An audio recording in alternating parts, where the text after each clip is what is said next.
Radio. La radio du Nord-Vendée. En octobre dernier, la Vendéenne Vanessa Gauvry a auto-édité son premier roman intitulé Juste avant la lumière. Une fiction mettant en avant la vie de Suzanne en quête de bonheur face à un contexte familial obscur. Depuis la semaine dernière, ce dernier peut être acheté en librairie, l'occasion de revenir un peu plus sur son auteur avec Vanessa Gauvry qui nous a rejoint sur le plateau de Dig Radio. Bonjour Vanessa. Bonjour. Bonne année à vous. Merci également. On voulait revenir de l'équipe de Dig Radio sur ce roman Juste avant la lumière. De quoi précisément, sans trop en dire évidemment, parle votre roman ? Bien sûr. Alors mon roman, c'est une fiction qui parle d'un personnage principal qui s'appelle Suzanne et qu'on voit évoluer de l'enfance jusqu'à sa vie adulte avec des événements très très durs pendant son enfance qui l'amènent à devenir une femme plutôt triste, plutôt isolée, plutôt négative. Et lors justement de sa vie adulte, il y a de nouveaux événements, des révélations qui vont la pousser à comprendre qu'elle a le droit, elle aussi, d'être heureuse et qu'elle peut devenir résiliente et aller vers une vie plus joviale, plus entourée et même découvrir l'amour. D'où ce titre Juste avant la lumière. Exactement.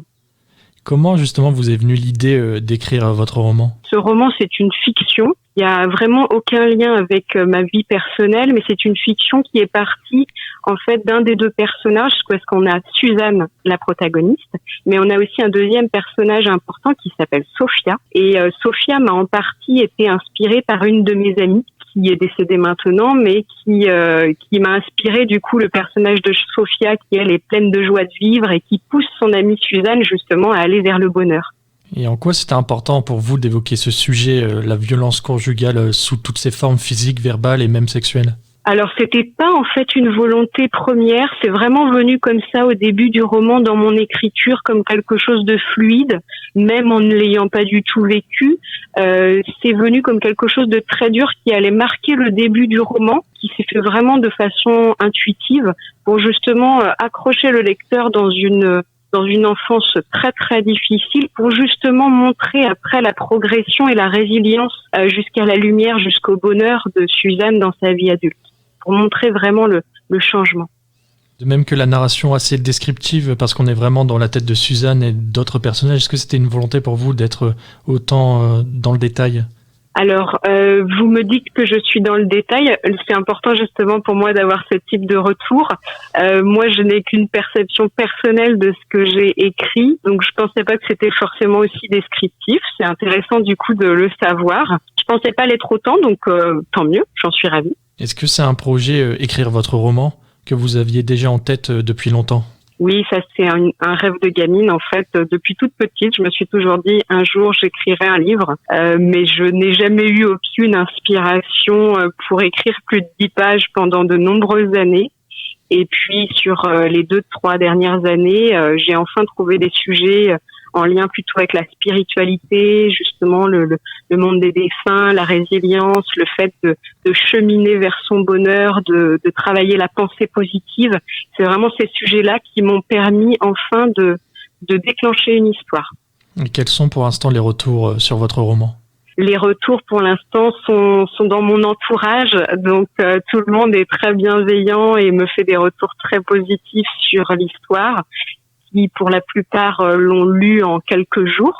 Donc c'est plutôt sympathique comme retour pour l'instant. Donc j'ai hâte aussi justement. C'est pourquoi j'aimerais le diffuser à un public plus large qui me connaît pas forcément pour avoir des retours très neutres, voire même des critiques, qu'elles soient positives ou négatives, pour avoir justement des retours plus importants. Votre statut d'auteur est un statut à part entière ou est-ce que c'est une activité de passion ? Est-ce que c'est une passion ? Alors pour l'instant, c'est devenu du coup depuis 1 an, c'est devenu une passion, mais surtout un projet sur lequel je voulais aller jusqu'au bout. Je voulais découvrir un petit peu le processus de l'édition, de l'auto-édition, de voir comment ça fonctionnait. J'ai travaillé avec une amie, Cynthia Morillo, qui est designer et qui est graphiste, qui m'a travaillé la couverture. Du coup, c'était tout ce cheminement de projet qui était intéressant. Si un jour ça peut devenir effectivement un statut à part entière et une activité à part entière, j'en serais ravie. Mais je sais que c'est un monde très difficile, donc ça, c'est les lecteurs qui feront la suite et c'est le destin qui choisira. Et de manière générale, quel est votre parcours ? Mon parcours professionnel, alors j'ai fait des études de lettres. J'ai même été quelques mois professeur de français en vacation en collège et lycée sur la région ouest. Et puis ensuite, j'ai bifurqué vers la formation privée, les cours particuliers, et puis plus tard l'insertion pour les jeunes en difficulté, secteur dans lequel j'étais depuis, ça fait 7 ans maintenant. Donc l'insertion, j'étais conseillère au retour à l'emploi auprès de jeunes qui avaient besoin d'être accompagnés pour accéder au marché de l'emploi. À titre personnel, est-ce que vous commenciez déjà à écrire quelques histoires ?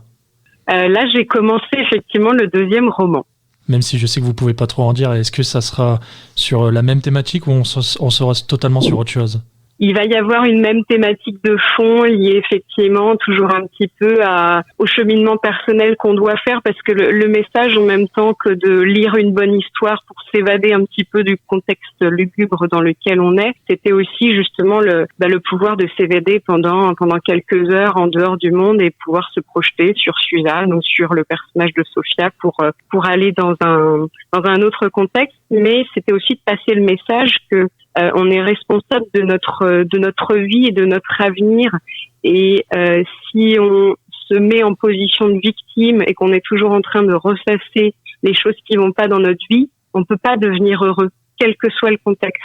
Le bonheur, il est vraiment en nous, et c'est à nous du coup de faire devenir, de changer de conception de vie en fait, de voir les choses autrement pour pouvoir avancer. Ça, je pense que c'est vraiment un projet de vie en fait. Et c'est quelque chose que je veux faire ressortir dans mes romans.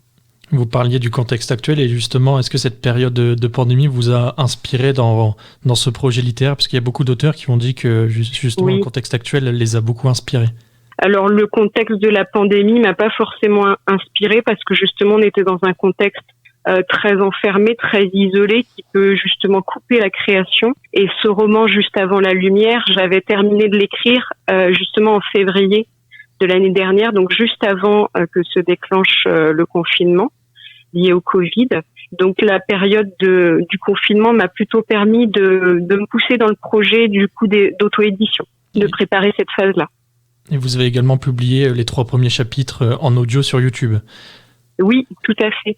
Parce que pendant le confinement, justement, j'ai découvert, comme on n'avait pas accès aux librairies ni aux bibliothèques, j'ai découvert du coup les romans audio que je ne connaissais pas.